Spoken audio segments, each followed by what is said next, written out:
Hi, my name is Lonnie Chen, and today I will present our work on embodied devices. This work was done in collaboration with my colleagues Yudai Tanaka, Nora Min, Jazz Brooks, and my master's advisor Pedro Lopes at the University of Chicago. So we live in this world in HCI, which gestural interfaces have really taken by storm. Early works like Myron Kruger's video place started with simple cameras and figure detection to pave the way for more sophisticated systems, like Kinect to control video games using gestures.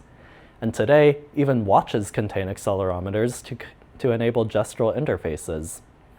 Collectively, these works represent a revolution of controlling computers with the body. But notice something on this slide. These are all gestures as input, which is only one side of the equation. So, researchers have pushed this interaction type towards gestures as both input and output, first exploring with mechanical actuators, exoskeletons, and also searching for miniaturization by means of electrical muscle stimulation. And these devices provide something really wild, that you can control a computer, both input and output, with your body alone, just using gestures without sounds or visuals. We call these systems embodied devices. You input using gestures by moving your body, and for output, embodied devices move your body. Unfortunately, designing interactions for embodied devices comes with its own challenges. So let's see an example where gestures as I/O can break down. Here I am listening to music, and I can control the volume using a simple gestural interface.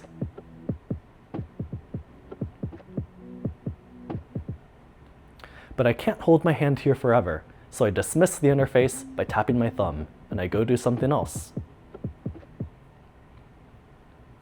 But when I return, you'll notice that the angle of my wrist no longer matches the previously selected volume.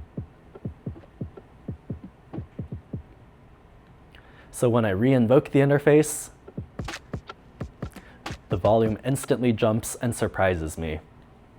This is an example of an inconsistency when using embodied devices.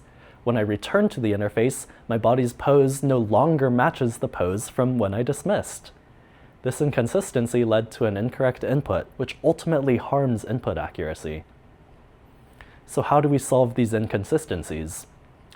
The goal is to enforce alignment between the user's body and the underlying interface state.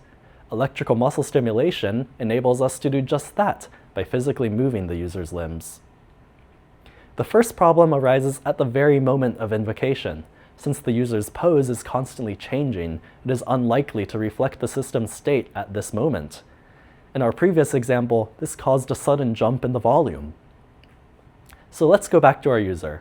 This time, when they invoke the interface, we use electrical muscle stimulation to automatically move the wrist to the current volume. This allows the user to smoothly adjust the volume without jumps. In fact, this supports one of Jakob Nielsen's usability heuristics, recognition rather than recall.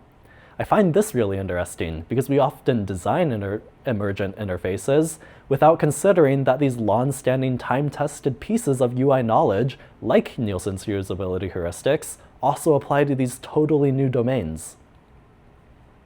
Our second technique is confirmation. Without relying on visual or audio cues, embodied devices need to proprioceptively signal interface state transitions. Now, with recall, the user was able to make a smooth adjustment, but let's see how they can still make erroneous inputs. Without any proprioceptive confirmation cue to signal state transitions, the user did not realize when the volume decreased. Using electrical muscle stimulation, we delivered detents to confirm the user's inputs. As the user's wrist position crosses certain thresholds, mapping to different volume changes, these detents cause small movements opposing the direction of the adjustment. This time, the user felt the changes as the arm moved. So they can fix the erroneous input and properly dismiss the interface. With confirmation, embodied devices can thereby support another of Nielsen's heuristics, visibility of system status. Our third and final interaction technique is called constraint. Users can perform a wide range of gestures with large ranges of motion, and sometimes an interface may need to forbid certain inputs, or simply cannot support unlimited interface states. In our case, when a user increases the volume of their music to the max level, the interface needs to let the user know they have reached the max volume and prevent their body from reflecting an invalid input state. To achieve this with electrical muscle stimulation, we constrain the user's wrist angle to the valid input range. For instance, if it exceeded it, then with muscle stimulation, the interface moves it back into the valid range.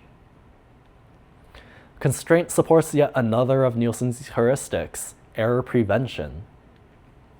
Now, before I show a simple implementation of an embodied device, in fact, the one we used in our study to validate these techniques, I want to stress that these interaction techniques are agnostic to any specific technology. You could achieve the same thing using any sensor and an actuation device that moves the user's body. For input, we used media pipe to track the angle between the user's elbow, wrist, and finger joint, highlighted in pink. The user can tilt the wrist up and down to increase and decrease the slider. And again, I want to note that you could achieve the same thing using wearable sensors, such as accelerometers. For output via electrical muscle stimulation, we place 2 electrodes atop the extensor digitorum and 2 more atop the flexor digitorum superficialis. Then we define a target angle and use a PID controller to stimulate the wrist towards that target angle. To validate whether these interaction techniques increase a user's input accuracy, we conducted a user study. The task was a modified passive joint position reproduction test while blindfolded. It consisted of 3 phases: demonstration, distraction, and input. For the demonstration phase, we defined 2 wrist positions, a last position and a new position. After the participant invoked the system, the experimenter passively moved the participant's wrist from the last position to the new position. The distraction task was 30 seconds of typing sentences on a keyboard. And finally, for the input phase, participants actively, on their own, had to reproduce the last position and adjust to the new position.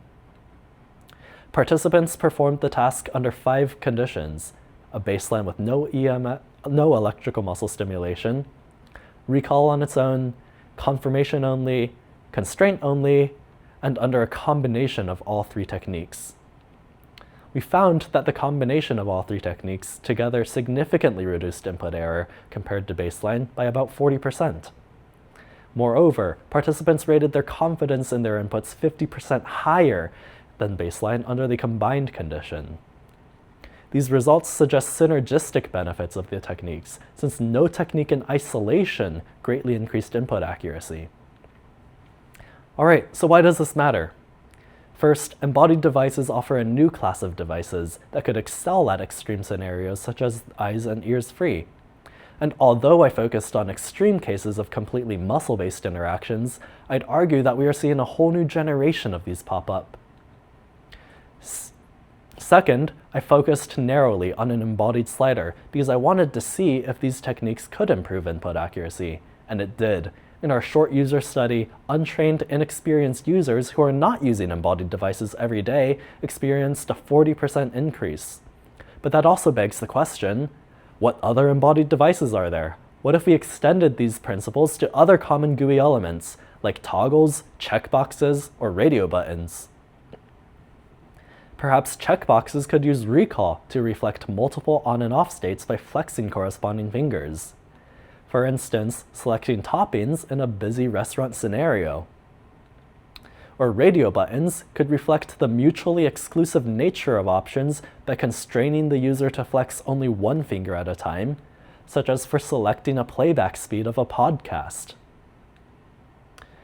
I hope that these interaction techniques will be treated as design guidelines for future embodied devices and gestural interfaces. And with that, I thank you for listening.